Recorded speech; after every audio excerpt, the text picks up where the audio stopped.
প্রিয় স্নেহের ছাত্রছাত্রীরা, তোমাদের যাদের ফিলোসফির সাপ্লিমেন্টারি এক্সাম রয়েছে ফার্স্ট সেমিস্টারে, CC1 বা G1 CBCS সিস্টেমে, তাদের জন্য আজকের এই ভিডিওটি গুরুত্বপূর্ণ। তবে এই সাবজেক্টে আমি সেরকম টাইপ করতে পারিনি, তোমাদের আগেই বলে দিচ্ছি, টাইপ খুব কম রয়েছে। আমি স্টুডেন্টদের যেইভাবে আমাদের কোচিংয়ে করানো হয়েছিল সেই তাদেরই হ্যান্ডরাইটিংয়ে দিয়ে আমি তোমাদের বলে দিচ্ছি, একটু মুখে শুনে নেবে। আশা করি হাতের লেখা তোমরা বুঝতে পারবে। কিছু টাইপ করা রয়েছে যতটা পেরেছি, কারণ অন্যান্য সাবজেক্টের প্রচুর চাপ রয়েছে রেগুলার। তোমরা রিকোয়েস্ট করেছো, আমি তার জন্য তোমাদেরকে আমি দিচ্ছি। তো একটু মুখে ভালো করে শুনবে, ঠিক আছে? আশা করি বুঝতে পারবে।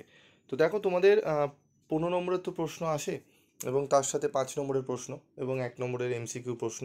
তো আমি আজকের ভিডিওতে 15 এবং 5 নম্বরের প্রশ্নগুলো বলে দিচ্ছি।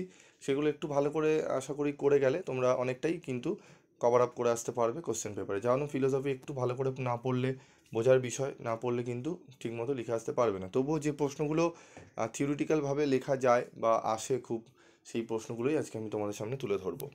তো দেখো, এখানে প্রথম যে প্রশ্ন, ন্যায়মতে ব্যাপ্তি কাকে বলে? ব্যাপ্তি গ্রহের বা গ্রহণের প্রণালী আলোচনা করো। এই প্রশ্নটি অত্যন্ত গুরুত্বপূর্ণ প্রশ্ন। এই প্রশ্নটি ভালো করে পড়বে। এরপর রয়েছে দেখো, প্রত্যক্ষই একমাত্র প্রমাণ, এই সিদ্ধান্তের সপক্ষে চার্বাকগণ কী কী যুক্তি দিয়েছেন? এই যুক্তি গ্রহণ করলে কী কী সমস্যার সম্মুখীন হতে হয়? এই প্রশ্নটি পড়বে। বৈশেষিক মতে অসামান্য পদার্থটির বিশদ আলোচনা করো। ঠিক আছে? পরসামান্য ও অপরসামান্য কাকে বলে? সাক্ষ্যকে স্বতন্ত্র পদার্থ স্বীকার করা হয় কেন? এই যে প্রথম যে 3টি প্রশ্ন রয়েছে, এই প্রথম 3টি প্রশ্ন পড়ে নেবে। আশা করি এখান থেকে তোমরা প্রশ্ন কমন পাবে। তবু আরও 3টে প্রশ্ন বলবো, ভালো করে দেখে নাও। এরপরে রয়েছে দেখো, শঙ্করাচার্যের মতে মায়ার স্বরূপ বিশদে আলোচনা করো। মোস্ট ইম্পর্টেন্ট প্রশ্ন এটি। তারপর রয়েছে ন্যায় মতে প্রত্যক্ষের লক্ষণ আলোচনা করো।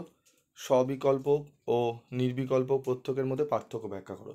এই টোটাল 5টা প্রশ্ন যে বললাম, তার মধ্যে সবথেকে যদি কোনো বেশি মানে ইম্পর্টেন্ট কোশ্চেন হয়, সেটি হচ্ছে 4 নম্বর দাগের এবং 5 নম্বর দাগের।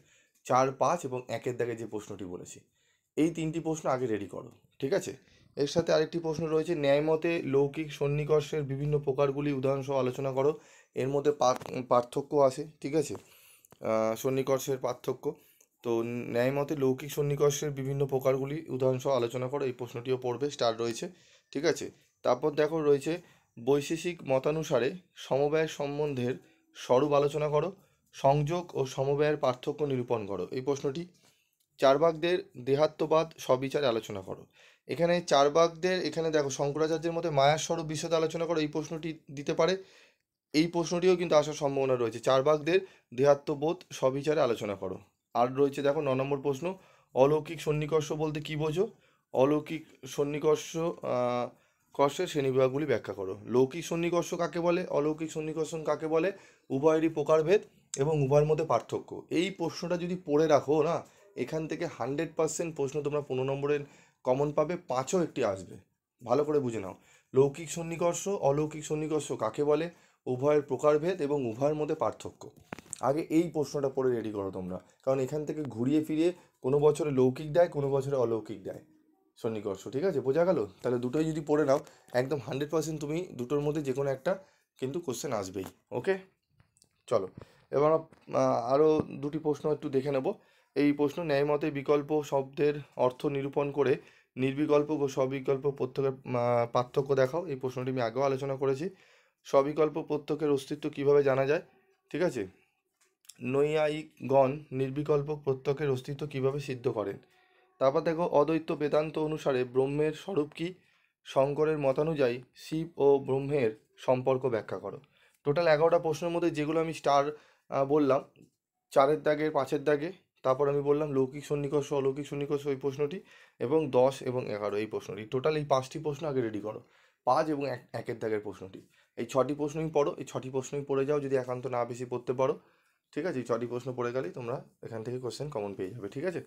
চলো এবার 5 মার্কসের কোশ্চেনগুলো দেখে নাও। 5 মার্কসের কোশ্চেন, সন্নিকর্ষ কাকে বলে? ন্যায়মতের লৌকিক সন্নিকর্ষ কয় প্রকার ও কী কী? ছোট প্রশ্ন হিসেবে আসতে পারে। চার্বাকগণ ব্যক্তিজ্ঞান স্বীকার করেন না কেন? সগুণ ব্রহ্ম ও নির্গুণ ব্রহ্মের মধ্যে পার্থক্য আলোচনা করো। অত্যন্ত ভাব ও অনন্য ভাবের মধ্যে পার্থক্য লেখো। বৌদ্ধ দর্শনের সৎ ও ক্ষণিক শব্দ দুটির অর্থ নিরূপণ করো। চার্বাকদের দেহাত্মবাদ ব্যাখ্যা করো। জৈন মতে দ্রব্যের লক্ষণ কি? গুণ এবং পর্যায় বলতে কি বোঝায়? জৈনগণের মুক্তি সম্পর্কিত ধারণাটি ব্যাখ্যা করো। ন্যায় মতে সমব্যাপ্তি ও বিষমব্যাপ্তির সংক্ষিপ্ত পরিচয় দাও। পঞ্চাবয়ী ন্যায়ের অভ্যয়গুলির সংক্ষিপ্ত পরিচয় দাও। বৈশেষিক মতে অভাব কয় প্রকার ও কী কী? দৃষ্টান্ত সহ আলোচনা করো। বৈশেষিকগণ কেন বিশেষ পদার্থ স্বীকার করেন? অদ্বৈত বেদান্তে মিথ্যার স্বরূপ কি ব্যাখ্যা করো। এই প্রশ্নগুলো ভালো করে করে নিও, দেখবে 100% কোশ্চেন এখান থেকেই পেয়ে যাবে কমন। স্বার্থ অনুমিতি ও পরার্থ অনুমিতির পার্থক্য ব্যাখ্যা করো। শঙ্করাচার্য সম্মত, ঠিক আছে, সত্তা ত্রয়ী বিদ্যবাদ ব্যাখ্যা করো। সমবায় ও সংযোগের মধ্যে পার্থক্য লেখো। শঙ্করাচার্য কয় প্রকার সত্তা স্বীকার করেন? টোটাল 17টা প্রশ্ন রয়েছে। যেই প্রশ্নের পাশে স্টার রয়েছে সেগুলো ভালো করে করবে। স্টার মার্ক প্রশ্ন 6টা রয়েছে, 6টা থেকে 7টা, সেই প্রশ্নগুলো আগে রেডি করে নেবে, ঠিক আছে? একদম সেখান থেকেই প্রশ্নগুলো তোমরা কমন পেয়ে যাবে। তো আজকের মতো ভিডিওটি শেষ করছি, দেখা হচ্ছে পরবর্তী ভিডিওতে। সকলে ভালো থেকো, সুস্থ থেকো।